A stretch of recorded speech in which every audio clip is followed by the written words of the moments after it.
Nang sabi sa report ni Corina Sanchez mga kababayan sa Billionaire News, nahuli kam itong si Chis Escudero. Pumunta si Chis Escudero sa Kongreso para siguro kausapin si Speaker Martin Romualdez para sa sinasabing budget bycam insertions. Di ba una nang lumitaw yung bilyon-bilyon na ahakot?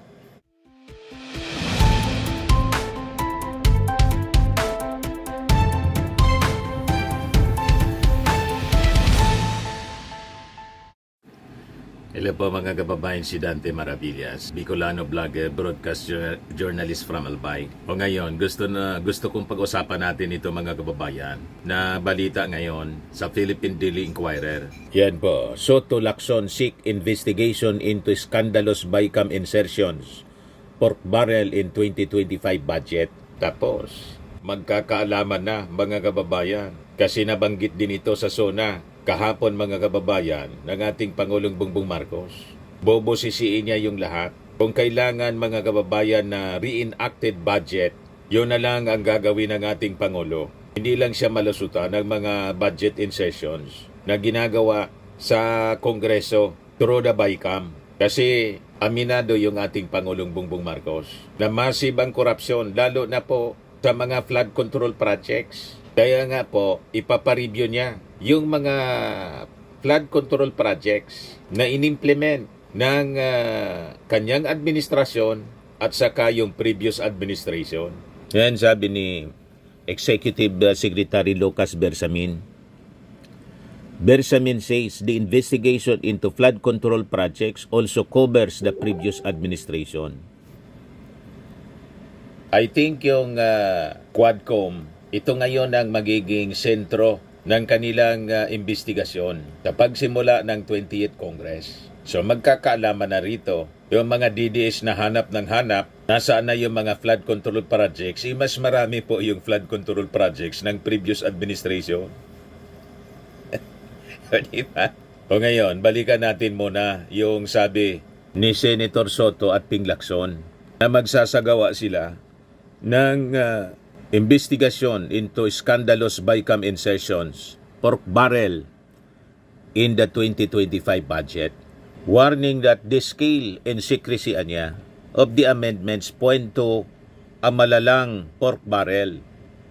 Malalang pork barrel scheme. Grabe is the word. Amendments by the Senate in the past never ran into billions, especially if it involved the DPWH, sabi po ni Soto, referring to the Department of Public Works and Highways. Yung online report, it is scandalous to say the least.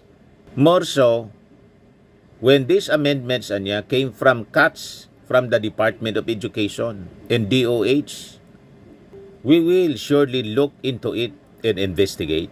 Ngayon, mga kababayan, may report yung Billionaire News tungkol sa budget insertions kung saan ang sabi sa report ni Corina Sanchez mga kababayan sa Billionaire News, nahuli kam itong si Chis Escudero.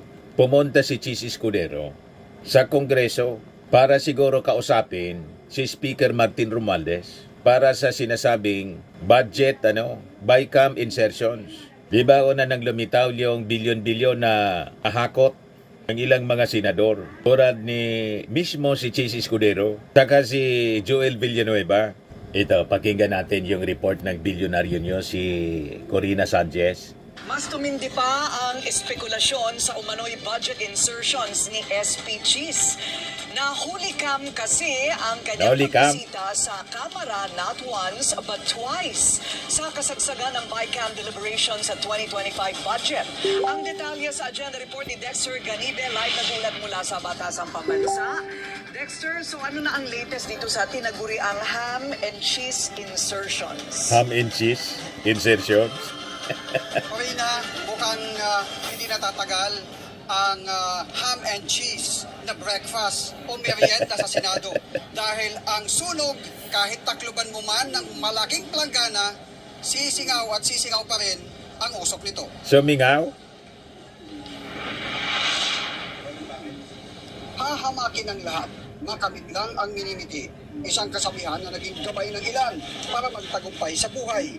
At tila yan din ang batayan ni Senate President Jesus Escudero noong 19th Congress sa issue ng tumataginting na 142.7 billion pesos na umano'y budget insertions sa 2025 General Appropriations Act. 142 billion pesos na insertion ginapang ni Chis Escudero. Iyon ang sabi sa report ng Billionaire News kung saan pumunta pa si Chis Escudero sa Kongreso.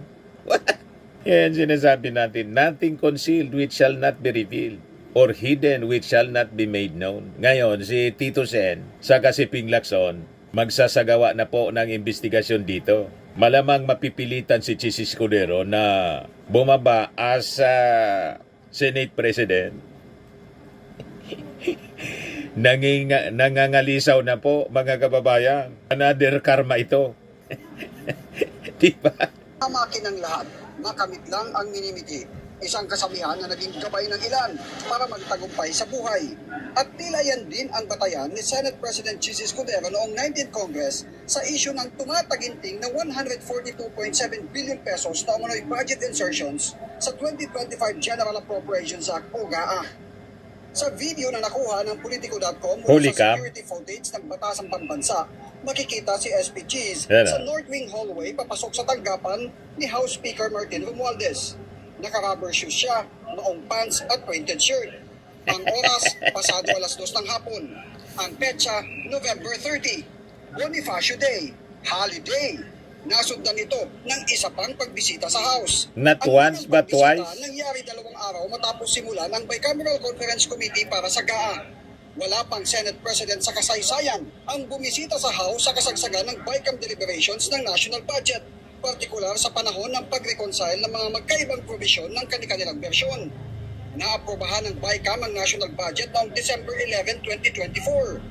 At sa pag-aaral ng Politico.com, pangalawa ang lalawigan ng Sorsogon na home province ni Escudero sa nakakuha ng pangalawang pinakamalaking budget para sa mga proyektong pang-infrastruktura kasama ang diba? projects.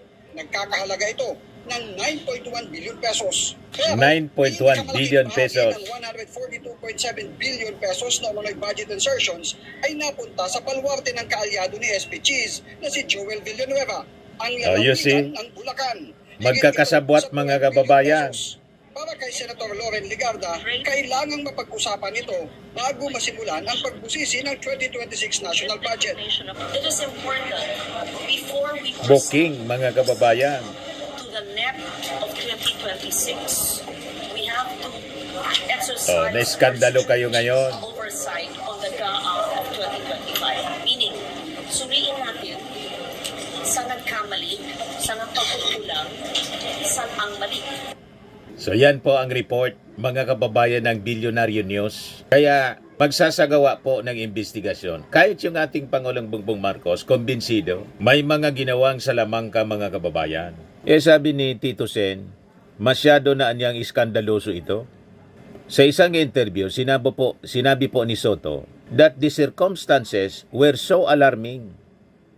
He would use an even stronger term than scandalous if one were available. Sabi po ni Tito Sen, while the project amendments are generally allowed in the budget process, especially when kept within reasonable amounts and properly disclose the insertions of projects worth billions added only during the BICAM and not earlier in the budget, is an entirely different matter. Sabi ni Tito Sen, ngayon, bakit ko sinasabi skandalos at excessive? Pagka ganyang bilyon-bilyon ng usapan at hindi ninyo nilagay sa budget, kundi nilagay ninyo sa BICAM, ay tika muna, ibang usapan na yan. Malalang pork barrel ang tawag dyan. Ang tawag niyan, busog-lusog si ham and cheese. Yan ang ibig sabihin, mga kababayan. Nakita ninyo na, nothing concealed which shall not be revealed or hidden which shall not be made known.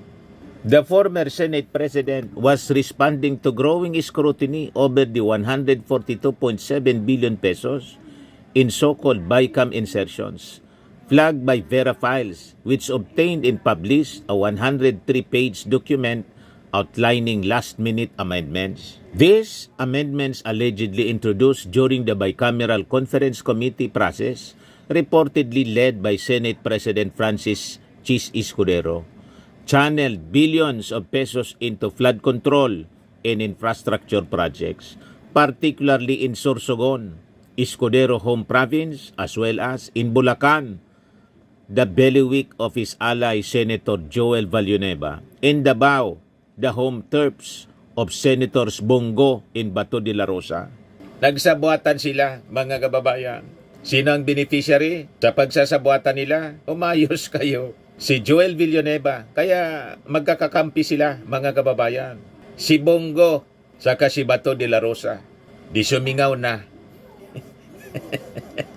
Yung baho ninyo, sumingaw. Yan kasi. Tapos palinis kayo. Kala ninyo kung sino kayo mga malilinis na tao. O ngayon, ano nangyari sa inyo? O diba? Sabi po dito, many of the projects according to the Vera Files report were split into multiple phases of packages, raising concerns about transparency. Some allocations reportedly reached several 100 million pesos for what appeared to be repeated listings of the same project, while other entries lack detailed technical descriptions. Dinadaya yung mga projects, mga kababayan. Pagkatapos, sasabihin ng mga DDS, hahanapin nila yung mga flood control projects. O ito na po, nagkabukingan na. O diba? Sumabog sa mga pagmumuka ninyo. Yan kasi. Yung sabi ni Lucas Birsamin, the investigation anya into flood control projects also covers the previous administration. Remate, mga kababayan. Soto is not alone in raising the alarm. Senator Ping Lacson, who Soto noted was among the first to scrutinize the alleged insertions, has also voiced deep concern over the ballooning allocations for flood control and the persistent lack of results. Lacson has sounded the alarm over the national government's flood control spending, describing it as absurd that nearly 2 trillion pesos has been allocated in the past 15 years, while communities continue to be inundated during storms. The last 15 years, ngayon sinasabi natin, ang pinatayo, inaanapan ng mga DDS ng accomplishment. Bakit daw laging binabaha pa? 3 years yung ating Pangulo nakapagpagawa ng 5,000 plus na mga flood control projects na ngayon, sabi, pinag-utos ng ating Pangulo, i-review. Kasi siya mga kababayan. Bakit despite sa mga allocations na to, bilyon-bilyon, hindi man lang maramdaman yung mga infrastruktura, lalo na yung previous administration po, 13,000 flood control projects. Malamang sa malamang mga kababayan, pinaghati-hatian. You see, hindi kayo kukonsintihin ng ating Pangulong Bongbong Marcos. Kaya nag-warning siya. At hindi lang warning, magsasagawa po ng review. Yung Palasyo Malacanang, lahat ng mga projects, isa sa ilalim po sa review. You see? So sabi dito, Lacson remarks came as Typhoon Crising, the southwest monsoon, in back-to-back storms Dante and Emong again brought widespread flooding to Metro Manila in surrounding provinces. Isn't it absurd that the rise of floodwaters in our malas country is directly proportional to the increase in the annual budget for the national government's flood management program? Sabi po ni Lacson sa kanyang post sa Twitter, formerly Twitter, X. So sabi niya, for 15 years since 2011, the DPWH is supposed to have spent almost 2 trillion pesos, and yet, ito nga ang sitwasyon natin. Kaya sabi ni Lacson sa interview ng DCWB, ako, ilalabas ko yan, flood control budget, sa budget deliberation or even before, dahil binabalikan ko yung buong 15 years kasi mahilig ako sa historical data para makapag-establish ng pattern. Alam mo, for the past 15 years since 2011, ang nagugugol natin ang nailaan natin na pondo, hindi naman sigurado kung ito ay nagamit lahat. Yung iba kasi nakapisaro, issuance of SARO or Special Allotment Release Order. Parang for the later release, at least yan sa 2025. Pero yung nasa kwenta namin, noong aming nire-research since 2011 hanggang 2025, ang nilaang pondo, ang reference ko dito, GAA, General Appropriations Act, official documents. So, 1,907,880,000,000. So, almost 2 trillion for the past 15 years. Matindi po. Para lang sa flood control. Lahat na inanod, mga kababayan. Ang totoo, hindi man inanod. Binulsa lang yan, mga kababayan. Yan yung sinabi ng ating Pangulong Bongbong Marcos. Alam ko naman anya yan, ang mga gawain ganyan. Di ba?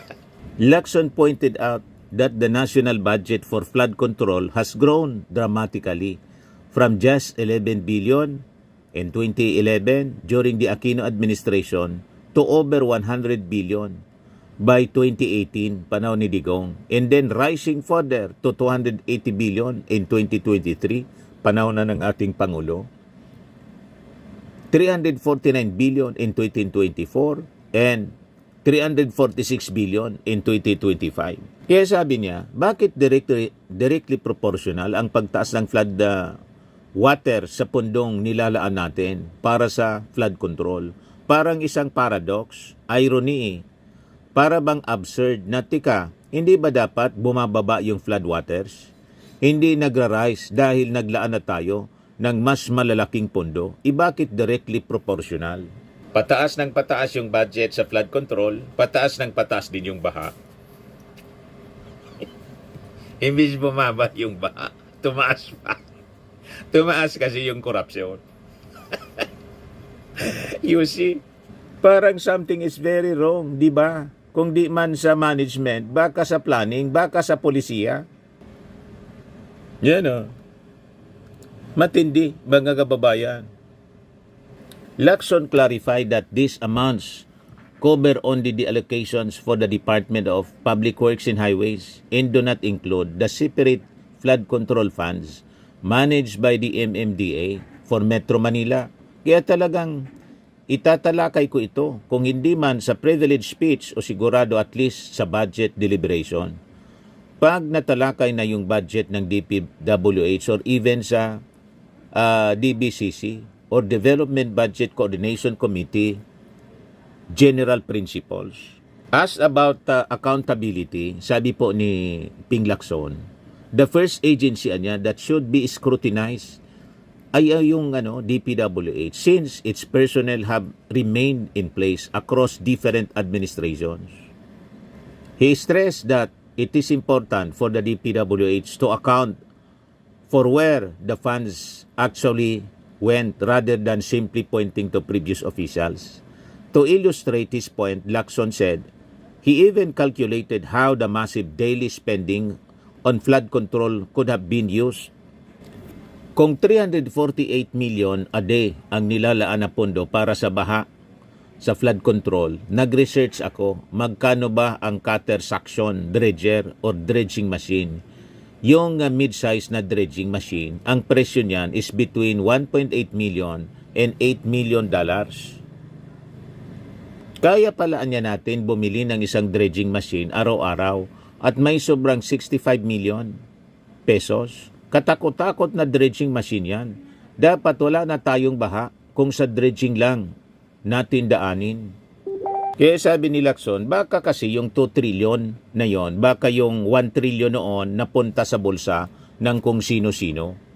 As floods continue to worsen despite ballooning budgets, sabi ni Lacson, tumataas yung baha, tumataas din yung pondo. Hindi ka nais-nais, hindi ka tanggap-tanggap, illogical anya. Hindi talaga katanggap-tanggap kasi maraming tumatanggap. Tama yung mga statement. Sinabi mga kababayan ni Ping Lacson, dapat talagang imbestigahan. Unang imbestigahan ninyo yung insertion ni Chis Escudero. Bilyon-bilyon. Mga kababayan. Maski si Amy Marcos pumalag na. Hindi chismis, I may say, senators behind budget insertions. To my mind, anya, it's not an allegation. It is truth. Tumayo ako noong early December tungkol sa BICAM at pinoprotesta ko ang proseso at yung mga pangyari. As to whether Escudero should explain his role on the matter, sabi po ni Amy Marcos, hindi ko alam kung sino-sino yan. Dami-daming haka-haka, sana hindi na maulit. Pero ibinoto pa rin ni Amy Marcos for Senate President si Chis Escudero. O diba? Pakinggan natin yung ating Pangulo sa kanyang speech tungkol dito sa budget insertions at flood control. Kailangan natin magsakripisyo upang masiguro na nailayo natin sa kapahamakan ng ating mamamayan dahil mahalaga ang bawat buhay ng Pilipino.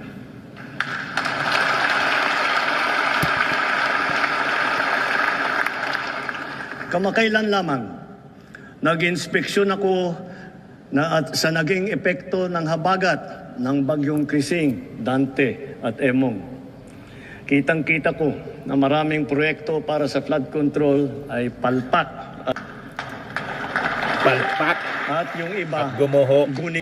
guni-guni, ghost Huwag na po project, tayo madaling sabi. magkunwari. Alam naman ng buong madla na nagkakaraket sa mga proyekto. Alam ng madla ang racket ng mga politiko. Mga kickback, mga errata, SOP, for the boys. Kaya sa mga nakikipagsabwatan upang kunin ang pondo ng bayan at nakawin ang kinabukasan ng ating mga mamamayan, mahiya naman kayo, kapwa Pilipino. Mahiya kayo. Pero nagtayuan yung mga walang hiya.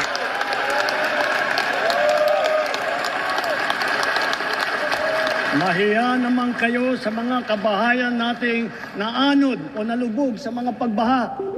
Mahiya naman kayo, lalo sa mga anak natin na magmamana sa mga utang na ginawa ninyo nang binulsan nyo lang ang pera.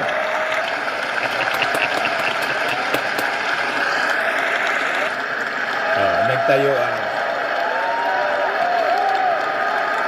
Para hindi malata. Tumayo din. Hindi na maulit. So that this will not happen again. First, the DPWH will immediately submit to me a list of all flood control projects from every region that were started or completed in the last 3 years.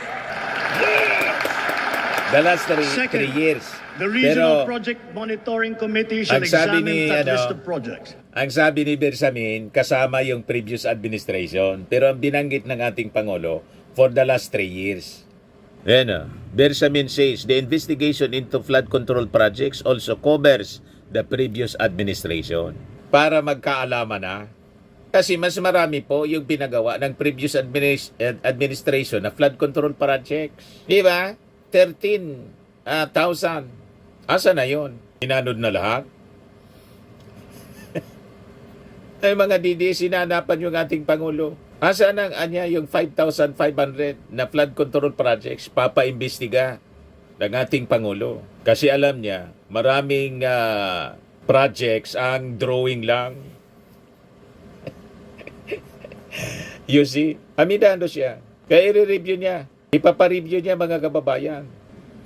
And give a report on those that have been failures, those that were not finished, Tapos, and those that are alleged to be ghost projects.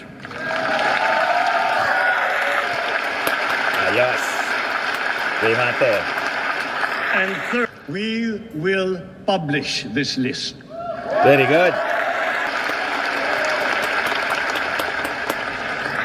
Isa po natin ang listahang ito.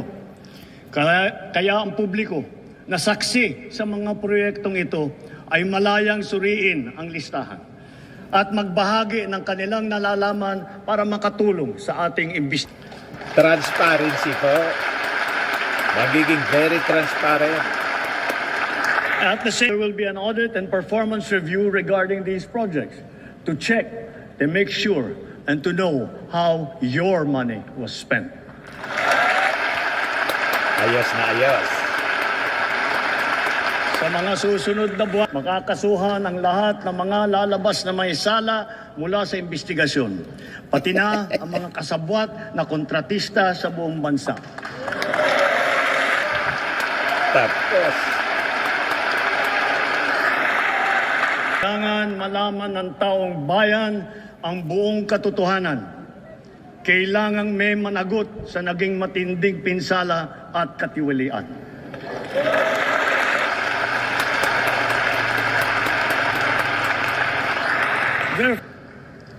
For the 2026 national budget, I will return any proposed general appropriations bill that is not fully aligned with the national expenditure program.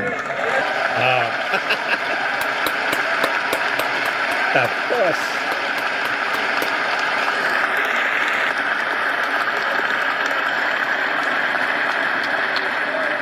And further, I am willing to do this even if we end up with a reenacted budget. Hindi ko aaprubahan ang kahit anong body alinsunod sa plano ng gobyerno para sa sambayanang Pilipino. Mga kababayan, sa paghantok sa kalahati ng termino ng administrasyon, susuong tayo sa susunod na 3 taon. Dala-dala sa aking puso ang mga leksyon na natutunan ko mismo mula sa inyo. Ito ang nagbibigay sa akin ng bago at pinag-iba yung gana sa trabaho, sigla sa serbisyo at dedikasyon sa Pilipino. sabi dito ng mga nag-react dito sa budget insertions po. Sabi ni Arturo Quiñones, huwag palusutin yan, kasuhan yan sila Escudero at Villanueva. Sabi ni Paulo Dacot, yan dapat, gusto nyo accountability. Ito yung pinakamalaking iskandalo na dapat talaga imbestigahan. Isama na rin yung 81 billion sa PhilHealth na transfer kung saan-saan. Sabi ni Leo Madios, hope these BICAM insertions be investigated thoroughly. It involves the hard-earned billions of people's money. Sabi sa post ni Ping Lacson sa kanyang account, graph-ridden flood control projects. That's why I clapped the loudest in the longest. He also said he will not sign the 2026 budget bill passed by Congress if not aligned with the government's national expenditures program. I clap again, even louder and longer. Sabi po ni Ping Lacson. Sa mga naghanap ng malinis and spacious fitness gym, pumunta lang po kayo sa aming Colossal Fitness Gym. We also offer Grab Car Rental with our brand new 2023 model ng Toyota Innova. We also accept booking for those who are planning to travel via PAL, Cebu Pacific, and other airline companies, local and international, and bills payment for Meralco Bills, PLDT, Aleco Bills, etc. Ang Colossal Fitness Gym is located at 3rd floor Security Bank Building, Landco Business Park, Legazpi City, Albay. For inquiries, look for Chilon Maravillas. Contact number 0966-802-0949. Yan yung aming Innova. Lagi na pong matao sa amin. Pati mga foreigners po, tingnan ninyo. Mga British tourists sila. Ang lalaki ng katawan na, mga kababayan, nag-gym sa amin. Ito naman po, Indian National. Ito mga mga European sila. Ito naman yung bago naming product na binibenta online, iGlow Serum. Whitening po siya galing sa South Korea. Tingnan ninyo yung epekto sa aking anak na architect entrepreneur, Riz Maravillas. For inquiries, look for Riz Maravillas on FB. Ito naman po, Fairmax Firming and Lifting Cream. Mainam po ito sa mga pains at paninigas na mga kaso-kasuan. Ito po, Automax Radiant Serum. Sa mukha naman yung application. Anti-aging po siya. You will look 10 years younger than your age. Ito naman yung bago naming product na binibenta online. I Am Worldwide Amazing Pure Organic Barley Powdered Drink Mix from Australia. Endorsed by cancer survivor Maritoni Fernandez. Kung gusto ninyo na mag-negosyo nito, kontakin ninyo yung aking anak na architect entrepreneur. Nag-shipping na naman po siya. Yan, Riz Maravillas. Ang dami na nagninegosyo po nito, mga kababayan. O, di ba? Ang dami kaming stocks po. Ang mga health benefits niya po, boost immunity, improves digestion, enhances energy levels, packed with antioxidants, prevent cancer. Sa mga inquiries ninyo and business inquiries ninyo in order, contact nyo lang po ang aking anak na architect entrepreneur, Riz Maravillas. Sa mga mahilig naman po sa mga imported bags and wallets, dumiretso na lang kayo kay Ma'am Eileen Rosales, Eileen Closet. Nakabase siya po sa Amerika.